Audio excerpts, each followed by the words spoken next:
خدا اور محبت بائے ہاشم ندیم۔ قسط نمبر 61، باب نمبر 34۔ چلتے چلتے شام تک سب سے پہلے سر آئزک کے ذریعے سارا کو، اور پھر سارا کے ذریعے ربیکا، جم، ڈیوڈ، ٹینا اور جانے کس کس تک یہ بات پہنچ چکی تھی کہ مجھے یونیورسٹی سے نکال دیا گیا ہے۔ وہ سب کے سب کامران کے فلیٹ پر جمع ہونا چاہ رہے تھے، لیکن میں جانتا تھا کہ یہاں کچھ ہی دیر میں وہ ہلڑ بازی ہوگی کہ جگہ کم پڑ جائے گی۔ اس لیے میں نے ربیکا کو کہا کہ وہ ان سب کو لے کر کامران کے ریسٹورنٹ پہنچ جائے، لیکن سارا نے میری بات ماننے سے انکار کر دیا اور اس نے مجھے گھر سے لے کر کامران کے ریسٹورنٹ جانے کا فیصلہ سنا دیا۔ میں جانتا تھا کہ سارا سے مزید بحث کرنے کا کوئی فائدہ نہیں ہے، مجھے اس کی ذہنی حالت کا بھی اندازہ تھا، لہذا میں چپ ہی رہا۔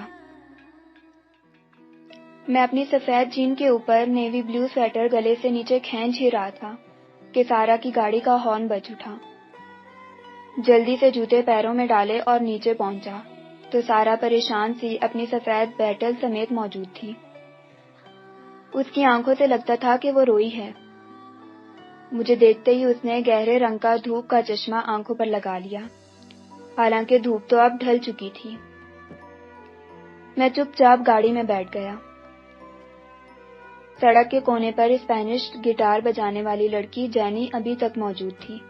اس نے مجھے شاید سارا کی گاڑی میں بیٹھتے ہوئے دیکھ لیا تھا، اس لیے گاڑی جیسے ہی اس کے قریب پہنچی وہ جلدی سے آگے بڑھائی۔ اس کے ہاتھ میں گلاب کی 2 کلیاں تھیں جو اس نے مجھے اور سارا کو پیش کر دی اور مسکرا کر بولی،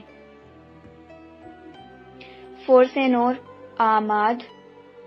میں نے مسکرا کر اسے پھول لے لیا اور جیب سے اسے چند روپے نکال کر دینے کے لیے آگے بڑھائے، لیکن اس نے مسکرا کر میرا ہاتھ روک دیا اور اپنی ٹوٹی پھوٹی انگلش میں بولی، نہیں، یہ میری طرف سے ہے، آپ کے لیے بھی اور میڈم کے لیے بھی۔ سارا نے مسکرا کر اس کا شکریہ ادا کیا اور گاڑی آگے بڑھا دی۔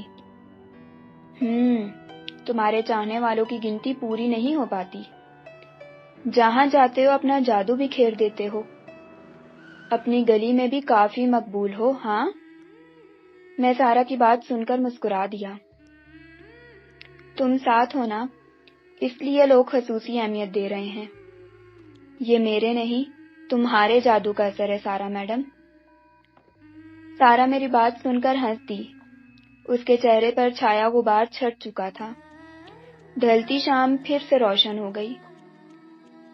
سارا نے رش کی وجہ سے گاڑی کی شہر کی مضافاتی سڑک کے راستے پر ڈال دیا۔ یہ راستہ درمیان شہر کی گلیوں والے راستے سے بہت لمبا تھا، لیکن اس وقت دفتروں سے چھٹی کی وجہ سے سڑکوں پر اس قدر ہجوم تھا کہ ہم اس شہر سے باہر والے راستے سے کہیں جلدی ٹریفالگر اسکوائر تک پہنچ جاتے، جہاں سے تیسری سڑک کے بہت بڑے اور سڑک سے بھی چوڑے فٹ پاتھ کے کونے پر کامران کا ریسٹورنٹ موجود تھا۔ اب ہماری گاڑی ٹیمز ریور کے پل سے گزر رہی تھی۔ دور سورج کی آخری کرنیں پل کی بڑی بڑی برجیوں کی نوکیلی چوٹیوں کو چوم کر الوداع کہہ رہی تھیں۔ دریا میں پگھلے سونے کی لمبی لمبی ستاریں تیر رہی تھیں۔ کار اس طویل پل کو پار کر کے اب پل کے ساتھ دوڑتی بل کھاتی لمبی کالی سڑک پر دوڑ رہی تھی۔ سارا نے کچھ دور جا کر دریا کے کنارے گاڑی روک دی اور گاڑی سے نکل کر سڑک کی دہلان پر بنی لوہے کی اس لمبی سی پٹی کے قریب جا کر کھڑی ہو گئی، جو دریا کنارے سڑک کے ساتھ ساتھ دور تک بل کھاتی چلی جا رہی تھی۔ سورج اب ڈوب چکا تھا، لیکن شفق کی لالی اب آسمان پر نارنجی رنگ بکھیر رہی تھی۔ یہ نارنجی رنگ جب دریا کنارے پڑی برف کی پٹی پر پڑتا تو مجھے اپنے محلے میں آنے والے گولے گنڈے والے کی یاد آ جاتی تھی۔ وہ بھی تو ایسے ہی سفید برف کا گولا بنا کر اس کے اوپر شیشے کی بوتلوں میں بھری لال، نیلی، پیلی اور نارنجی رنگ کی شربت انڈیل کر گولا ہمارے حوالے کر دیتا تھا، اور پھر ہم سب بچے دیر تک مزے لے لے کر وہ برف کا گولا چوستے رہتے تھے۔ سارا کچھ دیر چپ چاپ کھڑی خاموش دریا کے بہتے پانی کو دیکھتی رہی۔ اس نے اب بھی اپنی آنکھوں سے وہ گہرے رنگ کا کالا چشمہ نہیں اتارا تھا، لیکن میں جانتا تھا کہ اس چشمے کے نیچے اس کی گھنی پلکیں اب بھی بھیگی ہوئی تھی۔ پھر بالآخر اس نے خود ہی یہ خاموشی توڑی۔ پاپا نے اچھا نہیں کیا، میں انہیں اتنا کمزور نہیں سمجھتی تھی۔ انہوں نے میرا بھرم توڑ دیا ہے۔ وہ ایک کمزور شخص نکلے میڈی، میں بالکل ٹوٹ گئی ہوں۔ بالآخر اس کے صبر کا بند ٹوٹ گیا اور وہ بلک بلک کر رونے لگی۔ اس نے اپنے اندر 22 سالوں سے جس باپ کا بت سب سے اونچی جگہ پر رکھا ہوا تھا، شاید آج وہ بت پاش پاش ہو گیا تھا۔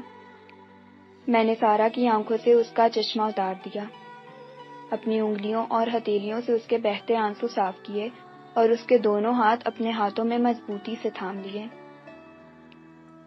تم دنیا کی سب سے مضبوط لڑکی ہو مس آئزک، تمہارے یہ بہتے آنسو تمہیں کمزور نہیں بنا سکتے۔ ابھی تمہیں زندگی میں ایسے اور بہت سے تجربات سے گزرنا ہوگا، اور اس وقت شاید میں یا تمہارے دوستوں میں سے بھی بہت سے تم سے دور ہوں گے، اس لیے خود کو ابھی سے سنبھالو سارا، میں تمہیں یوں کمزور پڑتے نہیں دیکھ سکتا۔ سارا اب بھی سسک رہی تھی۔ نہیں حماد، میں اتنی طاقتور نہیں ہوں، مجھے اتنا بڑا مقام نہ دو اپنی نظروں میں، اتنی بھاری ذمہ داری نہ ڈالو میرے کاندھوں پر، میں تو بہت کمزور لڑکی ہوں، نہیں نبھا پاؤں گی یہ سب کچھ، نہیں نبھا پاؤں گی۔ تمہیں نبھانا ہوگا، تم ہی نبھاؤ گی، یہ میں جانتا ہوں۔ میں نے زور سے سارا کو کاندھوں سے پکڑ کر جھنجھوڑا، اور سر آئزک نے وہی کیا جو ایک جنگ میں کوئی دشمن دوسرے دشمن کے ساتھ کرتا ہے۔ ان سے کیسا گلا؟ ان کی جگہ کوئی بھی ہوتا تو یہی کرتا۔ یقین جانو مجھے ان سے کوئی ذاتی شکایت نہیں ہے۔ سارا چلا کر بولی، لیکن کیوں؟ ایسی کیا جنگ ہے ان کی تم سے؟ کیا دشمنی ہے؟ کیا ہے تمہارے پاس ایسا کہ سارا شہر تم سے خوفزدہ ہے؟ میں آج تک اپنے آپ کو اپنی نسل کو عظیم سمجھتی رہی، لیکن تم نے ایک جھٹکے میں ہی ہماری عظمت کے تمام احساسات کو تار تار کر دیا۔ میں پاپا کو دنیا کا سب سے مضبوط آدمی سمجھتی تھی، لیکن وہ تو سب سے زیادہ کمزور نکلے۔ تم نے تو ہمیں صرف سچ کو کھوجنے کی دعوت دی تھی۔ وہ سچ کیا ہے جس سے میرا مضبوط باپ بھی کترا رہا ہے؟ مجھے تو یہ معاملہ صرف حال و کاس تک کا نہیں لگتا۔ مجھے بتاؤ حماد، میں کیا کروں؟ کس پر اعتبار کروں؟ مجھے لگتا ہے میں سوچ سوچ کر پاگل ہو جاؤں گی۔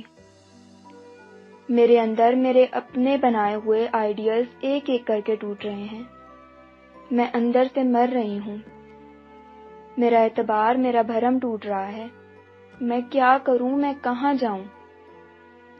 سارا پھوٹ پھوٹ کر روتی رہی اور اپنا درد کہتی رہی۔ تم صرف اپنے دل پر اعتبار کرو، جو تمہارا دل کہے وہی سچ ہے۔ کبھی کبھی فیصلہ دل پر بھی چھوڑ دینا چاہیے۔ اب چلو، وہاں ریسٹورنٹ میں سب ہمارا انتظار کر رہے ہوں گے۔ تم جانتی ہو نا ربیکا کے دل پر کیسی چھریاں چل رہی ہوں گی اس وقت۔ سارا مسکرا دی، میں جانتا تھا کہ کس بات سے اس کا موڈ بہتر ہو سکتا ہے، اور یہی میں چاہتا تھا۔ میں نے اس کا سیاہ چشمہ اس کے بالوں میں سجا دیا۔ ہم دونوں دور اوپر سڑک کے کنارے کھڑی ہماری گاڑی کی طرف بڑھ گئے۔ میں سارا سے 2 قدم آگے تھا۔ اچانک سارا نے رک کر مجھے آواز دی، ہے میڈی؟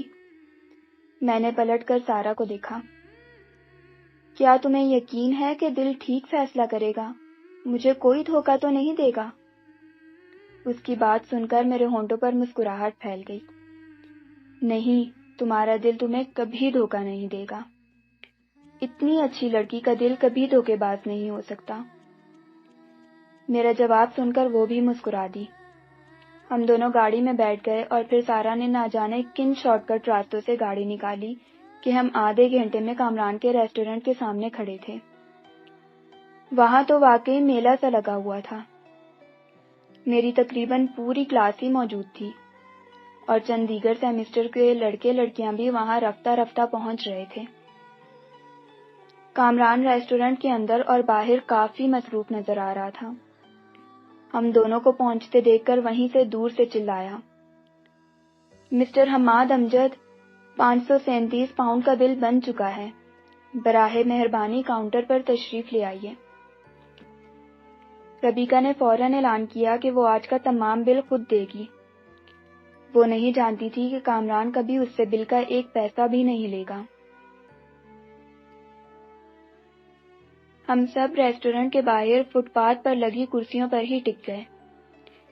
اندھیرا ہو چکا تھا اور 15ویں اسٹریٹ جس پر کامران کا ریسٹورنٹ موجود تھا اب جگمگانے لگی تھی۔ کافی کی خوشبو آس پاس بکھرنے لگی تھی۔ جہاں دیدہ بوڑھے سگار سلگائے کبھی نہ سلجھنے والے مسئلوں پر بات کرنے کے لیے فٹ پاتھ پر بنے ریسٹورنٹ میں لگی کرسیوں پر جمع ہو رہے تھے۔ جلتے سگاروں کی مہک سے سما دھواں دھار ہونے لگا تھا۔ کبھی کبھی میں سوچتا ہوں کہ اگر دن کے 24 پہروں میں شام کا پہر نہ ہوتا تو ہماری زندگی کتنی بے رنگ ہوتی۔ ایک خوبصورت شام، دوستوں کا ساتھ، چھلکتی خوشبوئیں، یہ سب کتنی بڑی نعمت ہے۔ ہماری زندگی میں کیسی کیسی نعمتیں ہیں جن کا ہم شکر تو دور کی بات ہے ٹھیک سے کبھی احساس بھی نہیں کر پاتے۔ آج مجھے احساس ہو رہا تھا کہ شاعروں نے دیوان کے دیوان صرف اس ایک شام پر کیوں لکھ مارے ہیں۔ میرے تمام کلاس فیلوز بے حد بھپرے ہوئے تھے۔ جم کل صبح سے شہر کی مرکزی شاہراہوں پر مظاہرے کرنے کے شیڈیول طے کر رہا تھا۔ ربیکا ایک میز پر چڑھی تقریر کر رہی تھی کہ یونیورسٹی انتظامیہ نے مجھے بے دخل کرنے کے بعد یونیورسٹی صرف اس لیے بند کر دی ہے تاکہ ان کے جھوٹ پر پردہ پڑا رہے۔ آس پاس کے فٹ پاتھ ریسٹورینٹوں کی میز پر بیٹھے بوڑھے بھی اب ربیکا کی تقریر دلچسپی سے سن رہے تھے اور عام اسٹوڈنٹس کے ساتھ گرم جوشی سے تالیاں بجا رہے تھے۔ تمام طالب علموں نے غیر معینہ مدت کے لیے یونیورسٹی سے بائیکاٹ کا فیصلہ کر لیا تھا۔ سارا ان کو یہ سمجھانے میں لگی ہوئی تھی کہ انہیں جو بھی قدم اٹھانا ہے بہت سوچ سمجھ کر اور قانون کے دائرے میں رہ کر اٹھانا ہوگا تاکہ یونیورسٹی انتظامیہ کسی بات کا فائدہ نہ اٹھا سکے۔ لیکن اس وقت ان سب کے جذبات اس قدر بکھرے ہوئے تھے کہ وہ سارا کی بات بمشکل ہی سمجھ پا رہے تھے۔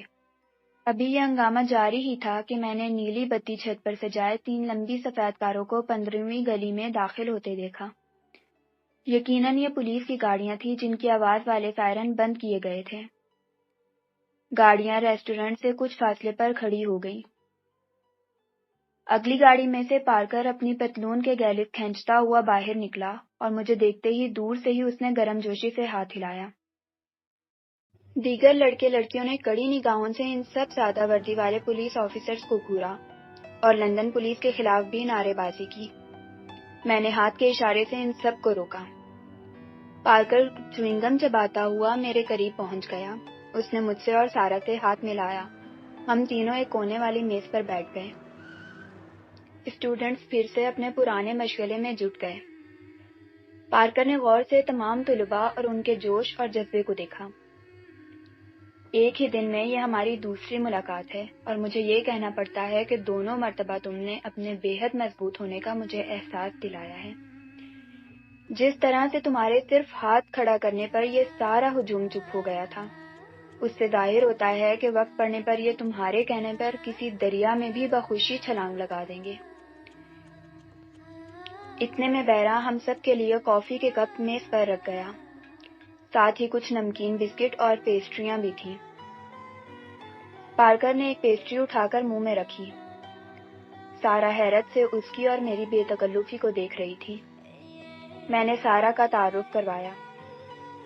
یہ مسٹر پارکر ہیں، لندن کی خفیہ پولیس کے سیکشن انچارج، اور یہ مس سارا آئزک ہیں، میری ہم جماعت۔ میں ان سے واقف ہوں، بلکہ آج کی تاریخ میں لندن کی پولیس اور انتظامیہ میں شاید ہی کوئی بدنصیب ایسا ہو جو مس آئزک سے واقف نہ ہو۔ آپ بے فکر رہیں مسٹر پارکر، میں اور سارا اسی لیے یہاں آئے ہیں ان سب کو کسی بھی غلط قدم اٹھانے سے روک سکیں۔ لیکن آپ یہاں کیسے؟ پارکر مسکرا دیا۔ اب تو جہاں تم وہاں ہم۔ مجھے خصوصی طور پر تم پر نگاہ رکھنے کی تاکید کی گئی ہے۔ تمہارے مداحوں کی تعداد دیکھ کر لگتا ہے کہ اوپر والوں کی پریشانی اپنی جگہ ٹھیک ہی ہے۔ سارا کے ہاتھ میں کافی کا کپ بہت دیر سے یوں ہی تھما ہوا تھا۔ کافی کی اٹھتی بھاپ کے عقب سے اس کی وہ 2 گہری آنکھیں جانے کس سوچ میں ڈوبی نظر آ رہی تھی۔ پارکر نے غور سے اس کی طرف دیکھا۔ آپ کچھ پریشان نظر آ رہی ہیں مس آئزک، شاید اپنے دوست کے لیے۔ سارا نے چونک کر پارکر کو دیکھا۔ حماد بے قصور ہے، اسے ناکردہ گناہ کی سزا دی جا رہی ہے۔ پارکر نے دوسری پیسٹری منہ میں ڈالی۔ انقلابی کا سب سے بڑا گناہ انقلاب کی ترغیب ہی ہوتا ہے۔ پچھلے زمانے میں ایسے گناہگاروں کو سولی پر لٹکا دیا جاتا تھا۔ حاکم کے نزدیک لوگوں کی سوچ بدلنے سے بڑا گناہ بھلا اور کیا ہو سکتا ہے؟ اور حماد بھی اسی جرم کا مجرم ہے۔ اگر حماد کا ٹرم پیپر کسی انقلاب کی ترغیب تھا تو میں بھی تو اس میں برابر کی شریک ہوں۔ میں نے بھی وہی گناہ کیا ہے، پھر مجھے کیوں سزا نہیں دی جا رہی؟ سزا تو آپ کو بھی دی جا رہی ہے مس آئزک، آپ کے دوست کو آپ سے دور کر کے۔ آپ کے چہرے پر یہ بے چینی، یہ اداسی بلا وجہ تو نہیں ہو سکتی نا؟ جانے پارکر نے یہ بات دانستہ کی تھی یا نادانستہ طور پر، اس کے منہ سے یہ سچ نکل گیا تھا۔ سارا پھر وہاں بیٹھ نہیں پائی کیونکہ شاید وہ اپنی اندرونی حالت پارکر پر ظاہر نہیں کرنا چاہتی تھی، اس لیے وہ معذرت کر کے وہاں سے اٹھ گئی۔ اس کے جانے کے بعد پارکر نے میری جانب دیکھا۔ تم بہت خوش نصیب ہو مسٹر حماد، تمہیں سارا جیسی دوست کا ساتھ ملا ہے۔ ملاوٹ اور بے معنی کی اس دنیا میں ایسے سچے رشتے اور سچے جذبے کم ہی دیکھنے کو ملتے ہیں۔ میں تمہیں یہ بتانے آیا تھا کہ پیٹر نے باقاعدہ تحریری طور پر تمہارے خلاف درخواست جمع کروا دی ہے، لیکن میں نے چیف کو یقین دلایا ہے کہ صبح تم سے ملاقات کے بعد میرے تم سے متعلق تمام خدشات دور ہو گئے ہیں، لہٰذا تمہیں باقاعدہ بلوا کر تم سے جواب لینے کی چندہ ضرورت نہیں ہے۔ لیکن ہماری اطلاع کے مطابق لندن کے مضافات میں اور قرب و جوار کی یہودی بستیوں میں بے چینی بڑھ رہی ہے۔ یہودی تمہاری یہاں موجودگی کو اپنی نئی نسل کے لیے خطرہ سمجھتے ہیں، خاص طور پر اس صورت میں کہ ان کے ایک خاص نمائندے آئزک کی بیٹی بھی تمہارے ساتھ وفاداری کا بھرم رکھنے والوں میں سب سے آگے کھڑی ہے۔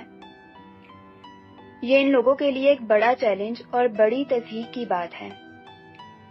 فی الحال لندن انتظامیہ نے معاملات کو اپنی گرفت میں لے رکھا ہے، لیکن مجھے شک ہے کہ یہودی طبقہ تشدد اور توڑ پھوڑ کا راستہ اختیار کر کے اس معاملے کو بگاڑنے کی کوشش ضرور کرے گا۔ سارا کے تمہارے ساتھ ہونے کی وجہ سے شاید وہ براہ راست تمہارا کچھ نہ بگاڑ سکیں، لیکن مجھے آس پاس تمہاری نسل کے مزدور اور عام محنت کش طبقے کے نقصان کا بے حد خطرہ ہے۔ وہ ان غریب لوگوں پر اپنی بھڑاس اس رات کی طرح آسانی سے نکال سکتے ہیں۔ مجھے پارکر کی بات نے بے حد پریشانی میں ڈال دیا تھا۔ میری وجہ سے کوئی دوسرا غریب مسلمان سزا کیوں بھگتے؟ پارکر ٹھیک کہہ رہا تھا۔ انہوں نے سارا کی تقریر والی شام بھی اخبارات نکلنے کے بعد رات کو اکا دکا علاقوں میں وہاں کے رہائشی مسلمانوں کو ہراساں کرنے کی کوشش کی تھی، اور چند جگہوں پر تشدد بھی کیا گیا تھا۔ یہ آگ دھیرے دھیرے مزید بھڑک بھی سکتی تھی۔ لندن انتظامیہ اور پولیس کی تشویش بے جا نہ تھی۔ میں نے پارکر سے ہی سوال کیا، آپ کے خیال میں ان کے اس غصے کا راستہ روکنے کے لیے مجھے کیا کرنا چاہیے؟ میں اسی طرف آ رہا تھا۔ قانونی طور پر تمہاری پوزیشن بہت مضبوط ہے کیونکہ تم نے ایسا کوئی جرم نہیں کیا جس کا بہانہ لے کر تم پر ہاتھ ڈالا جا سکے، بلکہ لندن پولیس کے لیے تم باہر رہ کر اتنے خطرناک نہیں ہو جتنا اندر جا کر ہو جاؤ گے۔ کوئی بھی اچھا وکیل گرفتاری سے قبل بھی تمہاری ضمانت منظور کروا سکتا ہے، اس لیے ہم ان خطوط پر سوچ ہی نہیں رہے۔ لیکن میں اس وقت لندن انتظامیہ کی طرف سے تمہارے پاس ایک رضاکارانہ اپیل لے کر آیا ہوں۔ رضاکارانہ اپیل؟ میں نے حیرت سے دہرایا۔ ہاں، میں انتظامیہ کی طرف سے تم سے یہ اپیل کرنے آیا ہوں کہ اس سے پہلے کہ یہ چنگاری فرقہ وارانہ فسادات کی شکل میں بھڑک اٹھے، تم کچھ عرصے کے لیے لندن چھوڑ دو، خود اپنی مرضی سے۔ ہماری ویڈیوز کو لائک اینڈ شیئر کریں اور ریڈ بٹن پر کلک کر کے ہمارے چینل کو سبسکرائب کر لیں اور آل نوٹیفیکیشن آن کر لیں تاکہ ہماری ہر نئی آنے والی ویڈیوز سب سے پہلے آپ کو ملتی رہیں۔ اور کمنٹ کر کے ہمیں بتائیں کہ آپ کو ہماری ویڈیوز کیسی لگیں۔